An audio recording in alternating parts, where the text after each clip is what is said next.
ಕರಾವಳಿ ಮಲೆನಾಡು ಅಷ್ಟೇ ಅಲ್ಲ, ಉತ್ತರ ಕರ್ನಾಟಕದ ಹಲವು ಜಿಲ್ಲೆಗಳಲ್ಲಿ ಪ್ರವಾಹ ಭೀತಿ ಕೂಡ ಎದುರಾಗಿದೆ. ಸೇತುವೆಗಳು ಮುಳುಗಿ ಹೋಗಿದ್ದು ಹಲವೆಡೆ ಪ್ರವಾಹ ಭೀತಿ ಎದುರಾಗಿದೆ. ದಕ್ಷಿಣ ಕರ್ನಾಟಕದ ನದಿಗಳು ಬೋರ್ಗರೆಯುತ್ತಿದ್ದು ದೇಗುಲಗಳಿಗೆ ಜಲಬೇಲಿ ಬಿದ್ದಿದೆ.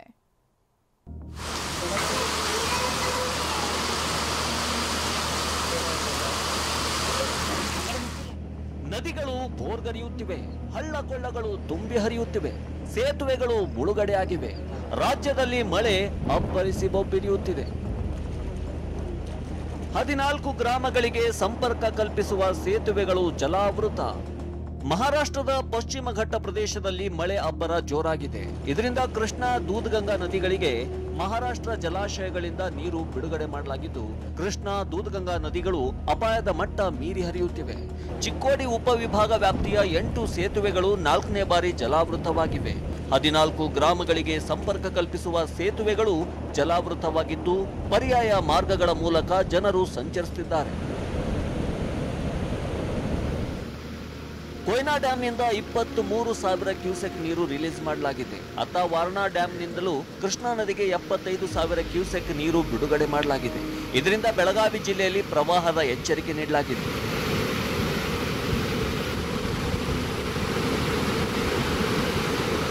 ಹಾವೇರಿ ಜಿಲ್ಲೆ ಬ್ಯಾಡಗಿ ತಾಲೂಕಿನ ದುಮ್ಮಿಹಾಳ ಗ್ರಾಮದಲ್ಲಿ ಒಂದೇ ದಿನ 2 ಕೆರೆಯ ಏರಿ ಒಡೆದಿವೆ.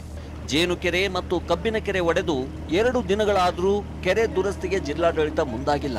ಹೀಗಾಗಿ ರೈತರೇ ಜೀವದ ಹಂಗು ತೊರೆದು ಕೆರೆಯ ಒಡ್ಡು ಕಟ್ತಿದ್ದಾರೆ. ಭತ್ತ, ಮೆಕ್ಕೆಜೋಳ, ಅಡಿಕೆ ಬೆಳೆ ಕೊಚ್ಚಿಕೊಂಡು ಹೋಗಿವೆ. ಅವೈಜ್ಞಾನಿಕ ಕಾಮಗಾರಿಯಿಂದ ಕೆರೆ ಒಡೆದಿದ್ದು ಸೂಕ್ತವಾದ ಪರಿಹಾರ ನೀಡುವಂತೆ ರೈತರು ಮನವಿ ಮಾಡ್ತಿದ್ದಾರೆ.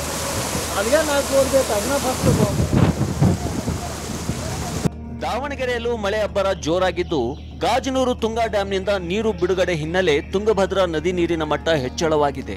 ಇದರಿಂದ ಹೊನ್ನಾಳಿ, ಹರಿಹರ, ಹರಪನಹಳ್ಳಿಗೆ ಪ್ರವಾಹ ಭೀತಿ ಎದುರಾಗಿದೆ. ಹರಿಹರ ತಾಲೂಕಿನ ಪುಣ್ಯಕ್ಷೇತ್ರ ಉಕ್ಕಡಗಾತ್ರಿ ಪಾದಗಟ್ಟೆ ಸಂಪೂರ್ಣ ಜಲಾವೃತವಾಗಿದೆ. ನದಿ ಬಳಿ ತೆರಳದಂತೆ ಸ್ಥಳೀಯರಿಗೆ ಜಿಲ್ಲಾಡಳಿತ ಸೂಚನೆ ಕೊಟ್ಟಿದೆ. ಚಲಿಸುತ್ತಿದ್ದ ಕಾರಿನ ಮೇಲೆ ಬಿದ್ದ ಮರ, ಚಾಲಕ ಬಚಾವ್. ಕೊಡಗಿನಾದ್ಯಂತ ವರುಣಾರ್ಭಟ ಮುಂದುವರೆದಿದೆ. ಸೋಮವಾರಪೇಟೆ ತಾಲೂಕಿನ ಬಜೆಗುಂಡಿ ಗ್ರಾಮದಲ್ಲಿ ಚಲಿಸುತ್ತಿದ್ದ ಕಾರಿನ ಮೇಲೆ ಬೃಹತ್ ಮರ ಬಿದ್ದಿದೆ. ಕಾರು ಚಾಲಕ ಚರಣ್ ಕೂದಲೆಳೆ ಅಂತರದಲ್ಲಿ ಪಾರಾಗಿದ್ದಾನೆ. ರಕ್ಷಣಾ ಕಾರ್ಯಾಚರಣೆ ಮುಂದುವರೆದಿದೆ. ಕೊಡಗು ಜಿಲ್ಲೆಯ ಮಡಿಕೇರಿ ಸಮೀಪದ ಶಕ್ತಿನಗರದಲ್ಲಿ ಭೂಕುಸಿತದ ಭೀತಿ ಆವರಿಸಿದೆ. ಮೇಕೇರಿ ಗ್ರಾಮದಲ್ಲಿರುವ ಶಕ್ತಿನಗರದಲ್ಲಿ 60ಕ್ಕೂ ಅಧಿಕ ಮನೆಗಳಿವೆ. ಭಾರೀ ಮಳೆಯಿಂದ ಮಣ್ಣು ಕುಸಿಯುವ ಆತಂಕ ಆವರಿಸಿದ್ದು, ಜನ ಮನೆಗಳನ್ನ ಬಿಟ್ಟು ಬೇರೆಡೆ ತೆರಳುತ್ತಿದ್ದಾರೆ. ಕೊಡಗು ಜಿಲ್ಲೆಯಲ್ಲಿ ಮಳೆ ಆರ್ಭಟ ಮುಂದುವರೆದಿದೆ. ಹಾರಂಗಿ ಜಲಾಶಯದಿಂದ ನದಿಗೆ ಹೆಚ್ಚುವರಿ ನೀರು ಬಿಡಲಾಗಿದೆ. ಹೀಗಾಗಿ ಕುಶಾಲನಗರ ತಾಲೂಕಿನ ಹುದುಗೂರು ಗ್ರಾಮದಲ್ಲಿ ತೋಟ, ಗದ್ದೆಗಳಿಗೆ ನೀರು ನುಗ್ಗಿದೆ. ಹೊರಹರಿವು ಹೆಚ್ಚಾದ್ರೆ ಮನೆಗಳಿಗೆ ನೀರು ನುಗ್ಗುವ ಆತಂಕ ಎದುರಾಗಿದೆ. ಕೇರಳದ ವಯನಾಡು ಪ್ರದೇಶದಲ್ಲಿ ಮಳೆ ಸುರಿಯುತ್ತಿದೆ. ಈ ಹಿನ್ನೆಲೆಯಲ್ಲಿ ಮೈಸೂರಿನ ಎಚ್ಡಿ ಕೋಟೆ ತಾಲೂಕಿನಲ್ಲಿರುವ ತಾರಕ್ ಜಲಾಶಯದಿಂದ ಅಪಾರ ನೀರು ಬಿಡುಗಡೆ ಮಾಡಲಾಗಿದೆ. ಕಟ್ಟೆಮನುಗನಹಳ್ಳಿ ಸೇತುವೆ ಮೇಲೆ ನೀರು ಹರಿತಿದ್ದು ಹಲವು ಮನೆಗಳು, ಜಮೀನಿಗೆ ನೀರು ನುಗ್ಗಿ ಅವಾಂತರ ಸೃಷ್ಟಿಯಾಗಿದೆ.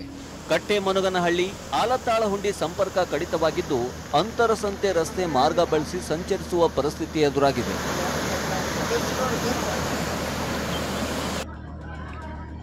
ಕಪಿಲಾ ನದಿಗೆ ನೀರು, ಪರಶುರಾಮ ದೇಗುಲಕ್ಕೆ ಜಲದಿಗ್ಬಂಧನ. ಮೈಸೂರು ಜಿಲ್ಲೆಯಲ್ಲಿ ಮಳೆ ಆರ್ಭಟ ಜೋರಾಗಿದೆ. ಕಬಿನಿ ಡ್ಯಾಂನಿಂದ ಕಪಿಲಾ ನದಿಗೆ ನೀರನ್ನ ಬಿಡುಗಡೆ ಮಾಡಲಾಗಿದೆ. ನಂಜನಗೂಡಿನಲ್ಲಿ ಪರಶುರಾಮ ದೇಗುಲಕ್ಕೆ ಕಪಿಲೆ ಜಲದಿಗ್ಬಂಧನ ಹಾಕಿದ್ದಾಳೆ. ತುಂಬಿ ಹರಿಯುತ್ತಿರುವ ನದಿಯಲ್ಲಿ ಅಪಾಯ ಲೆಕ್ಕಿಸದೆ ಭಕ್ತರು ಸ್ನಾನ ಮಾಡುತ್ತಿದ್ದಾರೆ. ಮಂಡ್ಯ ಜಿಲ್ಲೆ ಕೆಆರ್ಪೇಟೆ ತಾಲೂಕಿನಲ್ಲಿ ಬಿರುಗಾಳಿ ಸಹಿತ ಮಳೆ ಅಬ್ಬರಿಸಿದೆ. ಈಚಲಗುಡ್ಡೆ ಕಾವಲ್ನಲ್ಲಿ ವಿದ್ಯುತ್ ಕಂಬದ ಮೇಲೆ ಮರ ಬಿದ್ದಿದೆ. ಈ ರಭಸಕ್ಕೆ ಟಿಸಿ ಜೊತೆ ವಿದ್ಯುತ್ ಕಂಬಗಳು ಧರೆಗುರುಳಿವೆ. ನಿನ್ನೆ ಸಂಜೆಯಿಂದಲೇ ಈಚಲಗುಡ್ಡೆ ಕಾವಲ್ ಗ್ರಾಮಸ್ಥರು ಕತ್ತಲೆಯಲ್ಲೇ ಕಾಲ ಕಳೆದಿದ್ದಾರೆ. ಚೆಸ್ಕಾಂ ಅಧಿಕಾರಿಗಳಿಗೆ ಮಾಹಿತಿ ನೀಡಿದರೂ ನಿರ್ಲಕ್ಷ್ಯ ವಹಿಸಿದ್ದಾರೆ ಅಂತ ಗ್ರಾಮಸ್ಥರು ಆರೋಪಿಸಿದ್ದಾರೆ. ಕಾವೇರಿ ಜಲಾನಯನ ಪ್ರದೇಶದಲ್ಲಿ ಧಾರಾಕಾರ ಮಳೆ ಸುರಿಯುತ್ತಿದೆ.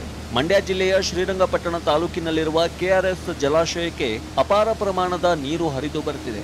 ಡ್ಯಾಂನಿಂದ 24 ಗೇಟ್ಗಳ ಮೂಲಕ 56,474 ಕ್ಯೂಸೆಕ್ ನೀರು ಬಿಡಲಾಗಿದೆ. ನದಿ ಪಾತ್ರದ ಜನರು ಎಚ್ಚರಿಕೆಯಿಂದ ಇರುವಂತೆ ಜಿಲ್ಲಾಡಳಿತ ಸೂಚನೆ ಕೊಟ್ಟಿದೆ. ಕೆಲವು ಜಿಲ್ಲೆಗಳಲ್ಲಿ ಮಳೆ ಅವಾಂತರಗಳನ್ನು ಸೃಷ್ಟಿಸಿದ್ರೆ, ಹಲವು ಜಿಲ್ಲೆಗಳಲ್ಲಿ ರೈತರ ಬದುಕನ್ನ ಹಸನಾಗಿಸಿದೆ. Bureau report ಟಿವಿ9.